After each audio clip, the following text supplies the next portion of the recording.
Olá, amigos do canal Pro Veritate. Eu sou André Chilano e vamos aqui dar continuação à série de vídeos a respeito dos últimos dias, do fim dos tempos, ok?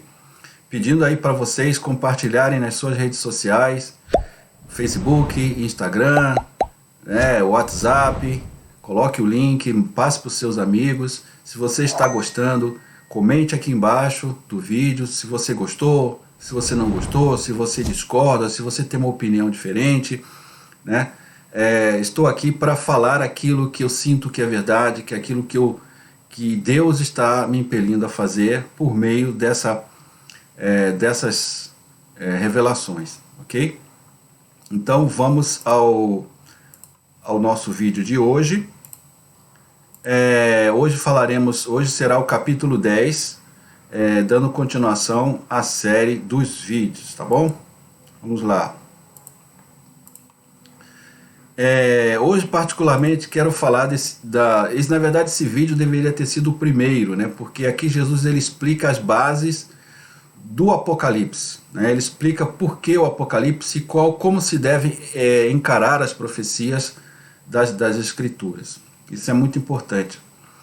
Então Jesus fala do Apocalipse e das profecias. Lembre-se do Apocalipse de João, lembre-se do dragão, o maligno gerando o futuro anticristo, que prepara o reino do primeiro, não apenas por inquietar as consciências, mas varrendo 1/3 das estrelas em suas espirais e transformando as estrelas em lama. Quando esta vindima demoníaca acontece na corte de Cristo, entre as principais figuras de sua igreja, na luz reduzida a um mero vislumbre e preservada como a única lâmpada nos corações dos fiéis de Cristo, pois a luz não pode morrer. Eu prometi, e a igreja, mesmo em período de horror, preservará apenas aquela quantidade necessária para se tornar esplendor novamente após o julgamento. O pastor virá, que estará e permanecerá onde seus mestres quiserem. Que quem tem ouvidos para entender, entenda. Para aqueles que estão vivos naquela época, estarão vivos, né? A morte será uma bênção. Mais tarde, Jesus acrescenta: acho que já repeti várias vezes que se acredita ou não se acredita, que meu tempo não se mede por sua medida, que quem crer sem exigir provas será abençoado. Eu agora acrescento que a profecia pode passar por períodos de repetição ou aparente negação, que mais tarde acabam sendo, em vez disso, apenas uma prova enviada por Deus para a fé dos homens. Todas as profecias antigas e modernas, eu chamo aquelas de Adão até a minha vinda de antigas, e aquelas da minha vinda até o momento presente, modernas. Para seus 20 séculos, são uma fração de hora comparada à minha eternidade. Pontos presentes nos quais parecem estar enganados, pois, em sua opinião, deveriam ter ocorrido em um determinado período e não ocorreram. Mas o olho do meu servo vê com o meu olho, você, por outro lado, vê com o seu, para que meu servo fale ou repita em meu nome, e o que você acredita que já ocorreu pode ser um evento ainda a acontecer no futuro. Isso vale para todas as profecias, incluindo aquelas dos maiores espíritos. Então Jesus deixa claro que mesmo essas profecias tendo acontecido numa determinada época, elas são um protótipo de coisas que poderão acontecer e se repetir no futuro, num escopo mais abrangente. Mesmo a profecia perfeita, a minha, pode parecer equivocada e contradita pelos fatos para aqueles que olham com seus olhos humanos. Pela leitura dos evangelhos, não parece que o fim do mundo segue-se logo após a destruição de Jerusalém? Mas quantos séculos se passaram desde então? E ainda assim o fim do mundo será precedido pelos sinais de que falo, que já pareceram estar próximos em tantas ocasiões, de sua ignorância e medo. Só eu sei o momento em que começarão, e não acho necessário dizer quando, por bondade também para com os que viviam naquela época. Você certamente não gostaria de pensar que eu, o profeta perfeito, por ser o repositório dos segredos da divindade, estava enganado. Como você não gostaria de pensar que Pedro, Paulo e, acima de tudo, João, que permaneceu unido ao seu mestre, mesmo depois do tempo de minha permanência entre os homens, se enganaram? E Pedro não diz: o fim de todas as coisas está próximo? Em 1 Pedro 4,7. E Paulo: aqueles de nós que permanecerem vivos até a vinda do Senhor, e etc, etc. E ainda, você bem sabe que quem o detém, no caso o anticristo, é o Senhor, para que ele não se manifeste antes que sua hora chegue. O mistério da iniquidade já está em ação. Parece então que o anticristo esteve em ação a partir daquele momento, e Deus simplesmente não o deixou se manifestar totalmente para ser reduzido a cinzas por mim. E ele exorta os cristãos da época a permanecerem firmes na fé, para resistir à iniquidade no trabalho. E finalmente o meu João, o mais iluminado, aquele a quem os céus foram dados a conhecer com panoramas de acontecimentos que viriam a ser conhecidos apenas por Deus, e a quem o meu coração foi aberto com todos os segredos mais secretos, não termina o livro, que é tão sublime que parece ter sido escrito com uma pena tirada de um arcanjo, com as palavras: o tempo está próximo, eis que venho em breve. Aquele que atesta essas coisas diz: sim, voltarei em breve? Agora então eu digo a você as mesmas palavras que meus santos disseram. Diante do Senhor, um dia é como 1000 anos, e 1000 anos um dia. Não é que o Senhor esteja atrasando, mas ele usa a paciência. Há coisas difíceis de entender. Ó bem-aventurados os crentes e os contentes sem a necessidade de provas excessivas. Bem-aventurados os que descansam na palavra do Senhor, mesmo que lhes pareça obscura, e não buscam para si os tormentos de Tomé, que sofreu por mais dias que os outros, porque não acreditou em minha ressurreição, e por dias adicionais mais tarde, por meio do arrependimento de não ter acreditado, exceto depois de ter observado. Fuja de perguntas tolas, genealogias, disputas e batalhas, pois são inúteis e vãs, como diz Paulo. Lembre-se de que João, algumas linhas depois, diz: mesmo agora já existem muitos anticristos, portanto podemos entender que é a hora final. Eu não escrevi para vocês quanto àqueles que não conhecem a verdade, mas quanto àqueles que a conhecem e sabem que nenhuma mentira pode vir da verdade. Por último, recordo-vos que quem repete a palavra de Deus ou fala diretamente não o faz por vontade humana, mas inspirado pelo Espírito Santo, como diz São Pedro na sua segunda carta. Os tempos que virão serão tempos de guerra, não apenas materialmente, mas acima de tudo, a guerra entre a materialidade e o espírito. O anticristo buscará arrastar criaturas racionais para o pântano de uma vida bestial.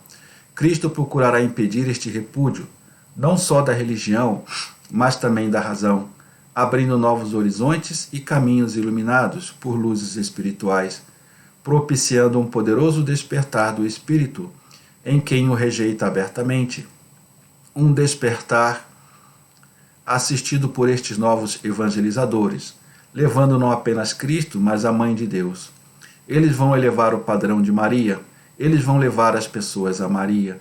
E Maria, que já foi uma vez antes a causa e fonte, indireta, mas ainda poderosa, da redenção do homem, continuará a ser tal, pois ela é a sagrada adversária do inimigo perverso, e seu calcanhar está destinado a esmagar o dragão infernal perpetuamente, como a sabedoria que encontrou seu assento nela está destinada a derrotar as heresias que corrompem almas e intelectos.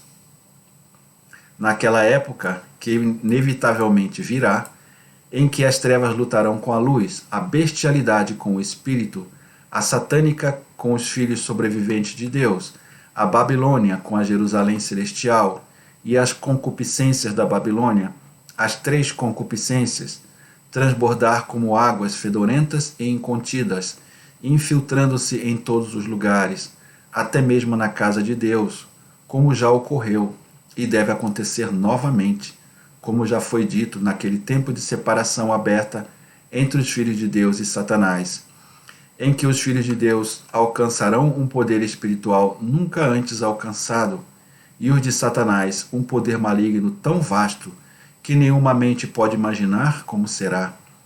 A nova evangelização virá, a nova evangelização plena que por enquanto está passando por seu despertar inicial, exposta à oposição. E vai operar grandes milagres de conversão e perfeição. E haverá grandes esforços pelo ódio satânico, por Cristo e pela mulher, mas os dois serão inacessíveis para seus inimigos. Não seria apropriado ou útil para eles serem alcançados. Uma ofensa suprema contra Deus não pode ser cometida golpeando os dois que são mais queridos para ele, seu filho e a mãe, que em seu tempo já sofreram todas as ofensas mais odiosas e dolorosas, mas que agora, tendo sido glorificados por séculos, poderiam não se ofender sem uma punição divina horrenda e imediata dos ofensores. Eu vou pular aqui para uma outra parte mais importante sobre o Apocalipse.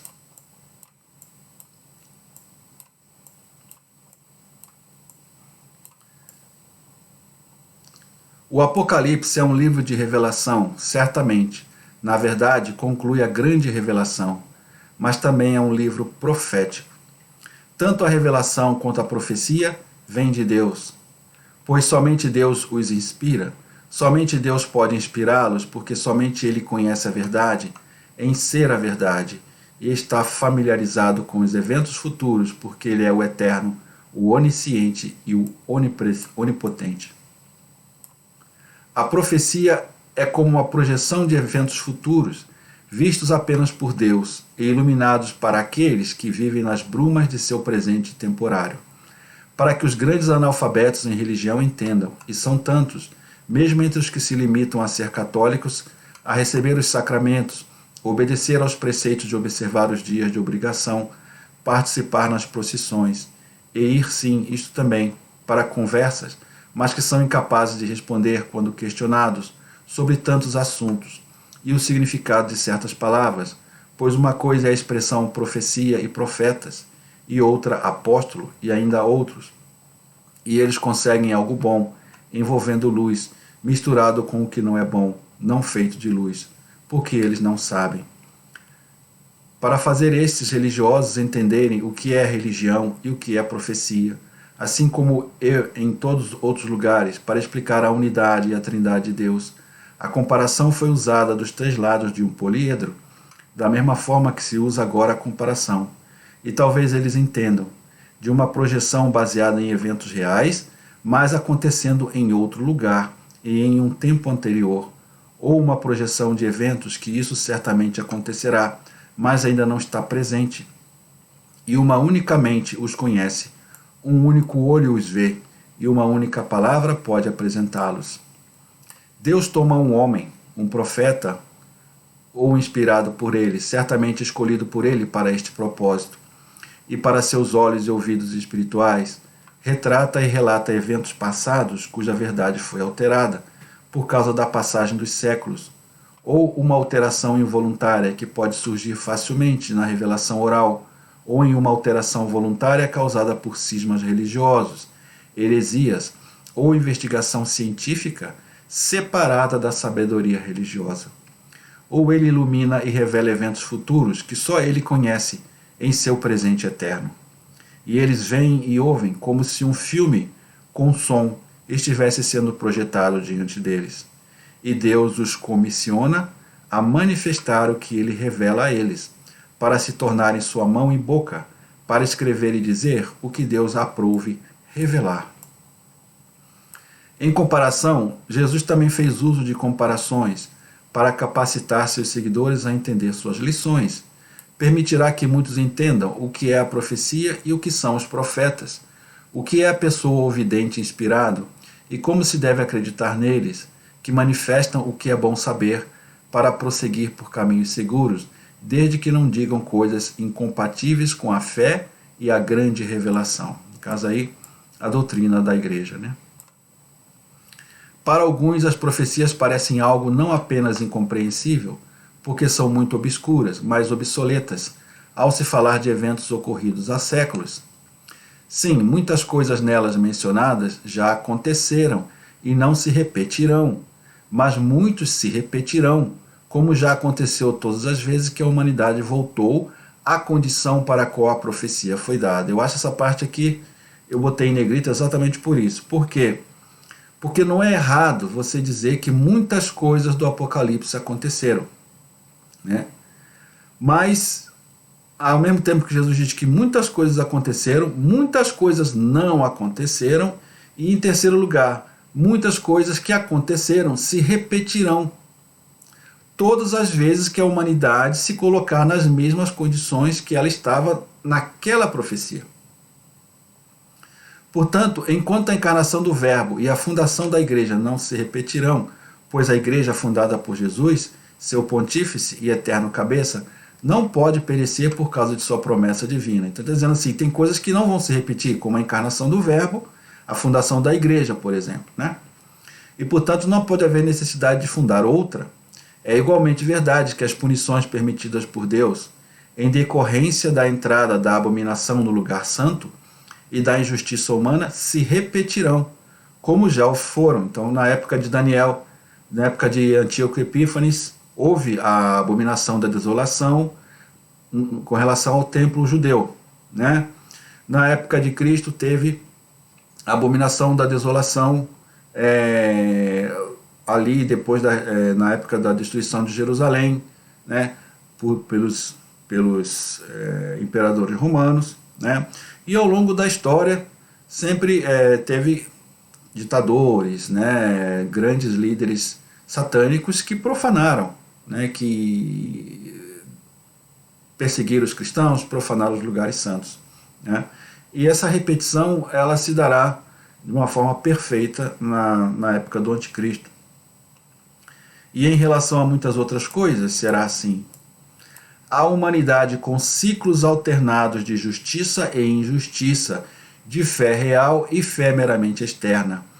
A carta e não o espírito de fé, ou mesmo de não fé, para metade da população mundial também passa por ciclos alternados de punição e perdão, já sofridos e obtidos, respectivamente, sem ser melhorado por isso.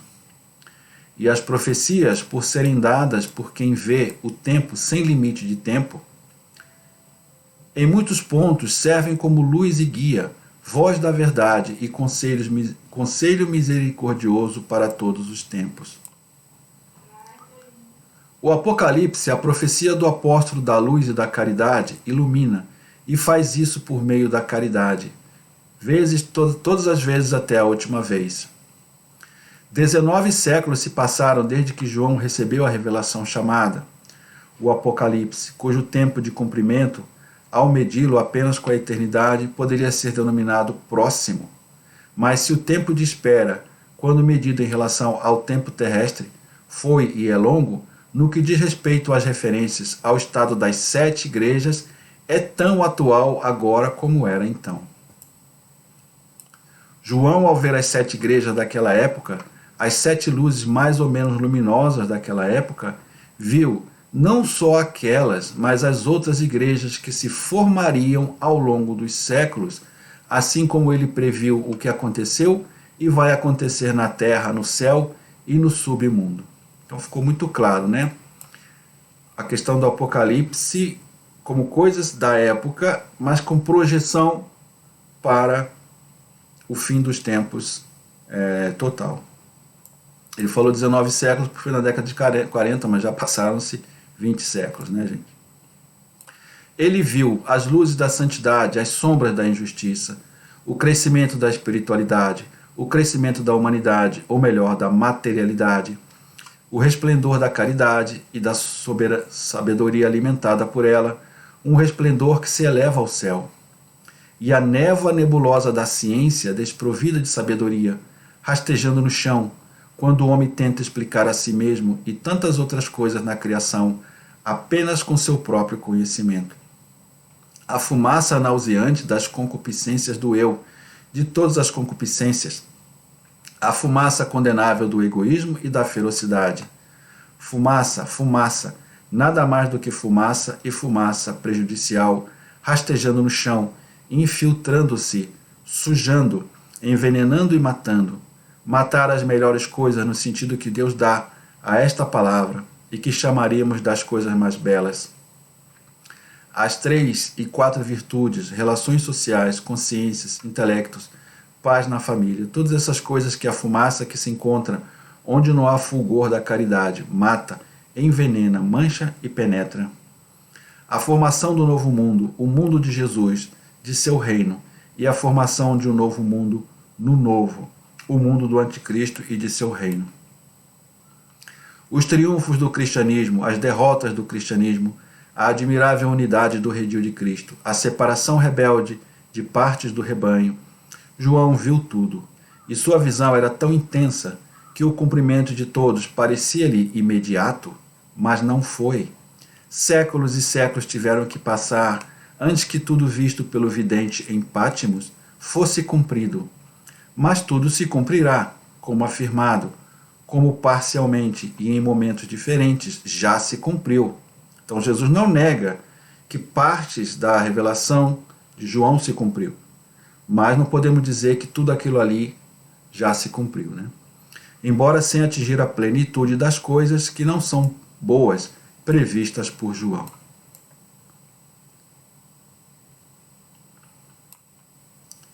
O homem é sempre homem, na velha e na nova religião, ambas divinas, se ele pertence à velha ou à nova igreja. Vós me procurais não só porque viste que eu realizo milagres, mas também porque comeste aqueles pães e te fartastes. João 6,26. A humanidade é sempre assim.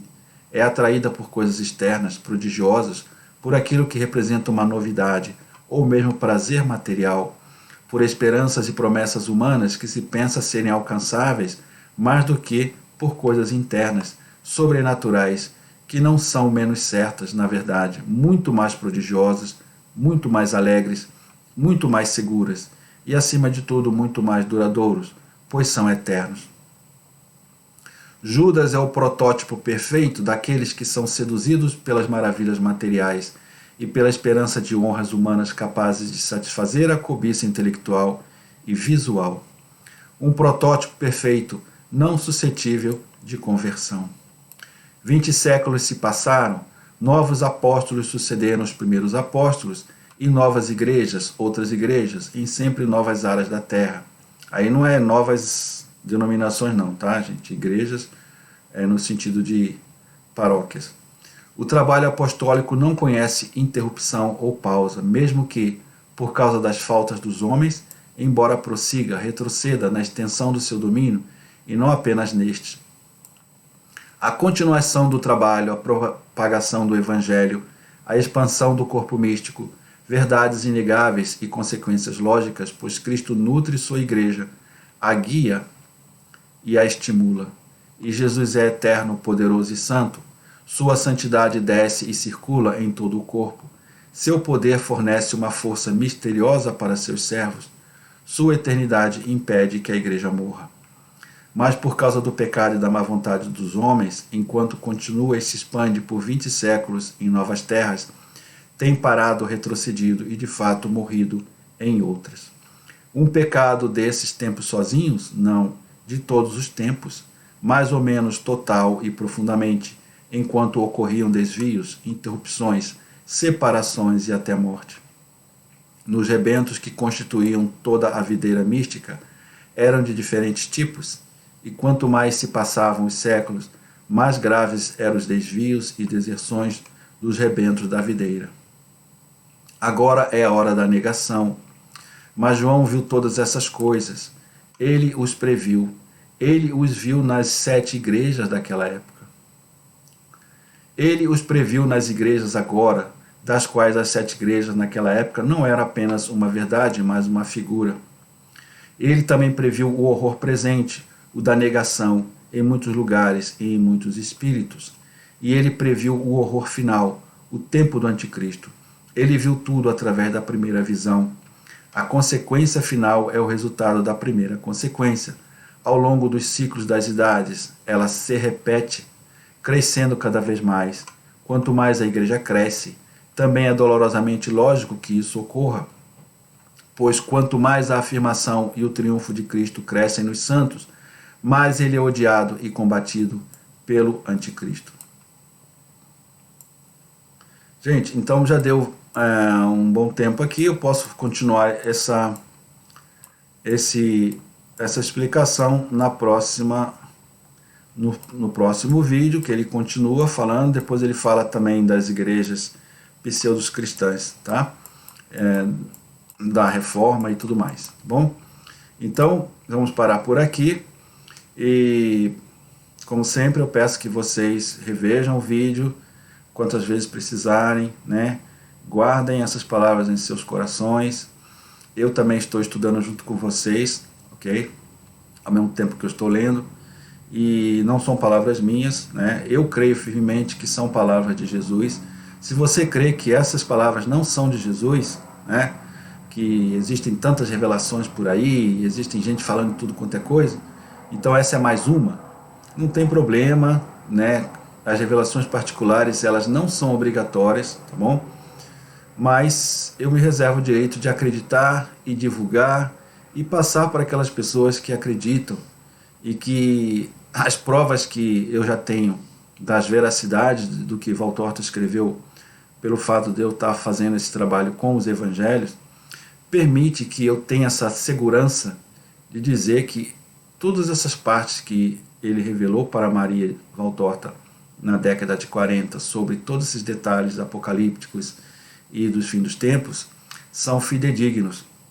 E estou me adaptando a isto, né, humildemente, né, sabendo que nós não somos nada, que nós somos sempre uma massa na mão de Deus, né, temos nossa razão, nosso intelecto, mas nós temos aquela coisa do espírito que sente, né, sem uma explicação lógica, mas que sabe que deve acreditar no bom pastor, tá bom? Obrigado, pessoal, por estar aqui acompanhando nossos vídeos, tá bom? Um abraço a todos e até a próxima.